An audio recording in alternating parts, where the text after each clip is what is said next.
నా దగ్గరికి వచ్చే 100లో 95% ఇదే ప్రశ్న గురించి మాట్లాడుతుంటారు. భార్యాభర్తలకి మధ్య గొడవ అయితే ఫస్ట్ అందరికీ తలెత్తే ప్రశ్న, భార్య తప్ప భర్త తప్ప.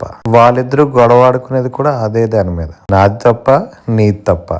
హాయ్ ఆల్, ఐఎమ్ ప్రవీణ్ తోట, అడ్వకేట్ అండ్ సైకాలజిస్ట్. సో ఇవాళ మనం ఈ ప్రశ్నను సాల్వ్ చేసేద్దాం. కౌన్సిలింగ్ ప్రాసెస్లో ఫస్ట్ హస్బెండ్తో మాట్లాడతాం, అసలు ఏంటి సమస్య అని. తను చెప్తున్న ప్రాసెస్లో తనలో నాకు ఇది నచ్చలేదు, తనలో నాకు అది నచ్చలేదు, తను ఇలా చేసింది, తను అలా చేసింది అని చెప్తారు.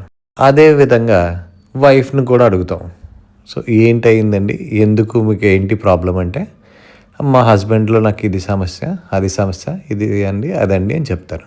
సో నా నెక్స్ట్ క్వశ్చన్ ఏంటంటే, నీతో ఇది ప్రాబ్లం ఉంది అని మీరు ఎప్పుడైనా మీ పార్ట్నర్తో కమ్యూనికేట్ చేశారా?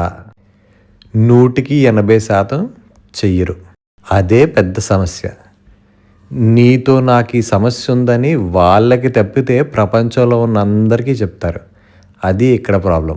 మిగతా 20% తనకు వచ్చిన పార్ట్నర్ వల్లే నాకు నీతో ఈ ప్రాబ్లం ఉందని చెప్పలేకపోతారు. ఒక చిన్నపిల్లవాడు ఏదైనా తప్పు చేసి తన తల్లిదండ్రులతో చెప్దామని అనుకుంటే, చెప్పిన వెంటనే వాళ్ళు రియాక్ట్ అయ్యే పద్ధతి బట్టి నెక్స్ట్ టైం వాడు వాళ్ళకి ఆ విషయం చెప్పాలా వద్దా అని నిర్ణయించుకుంటాడు.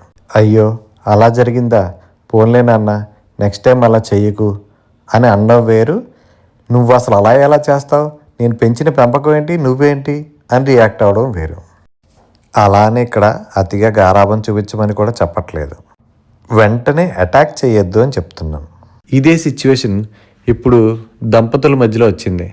హస్బెండ్ వచ్చి భార్యతో నాకు ఈ పరిస్థితి ఇలా అయింది అని చెప్తే, అసలు నిన్ను అలా ఎందుకు చేయమన్నారు, ఎందుకు చేసావు, ఇలా ఎందుకు చేసావు, అలా ఎందుకు చేసావు అని భార్య అడిగినా, లేదా భార్య ఏదైనా నాకు ఈ సమస్య ఇలా వచ్చింది అని అంటే, నువ్వెందుకు అసలు అలా ఇలా అని చెప్పి హస్బెండ్ రియాక్ట్ అయినా సరే, రెండోసారి తనకి ఆ సమస్య వచ్చినప్పుడు మీతో చెప్పుకోలేరు. ఈ 2 సమస్యలు కాకుండా మొదటి సమస్యలో పార్ట్నర్కి కాకుండా వేరే వ్యక్తులకు చెప్తారు చూసారా, వాళ్ళేదో పెద్ద పర్ఫెక్ట్ లాగా మీ పార్ట్నర్ ఇలా చేయమని చెప్పు, మీ పార్ట్నర్ని అలా చేయమని చెప్పు అని సలహాలు ఇస్తారు.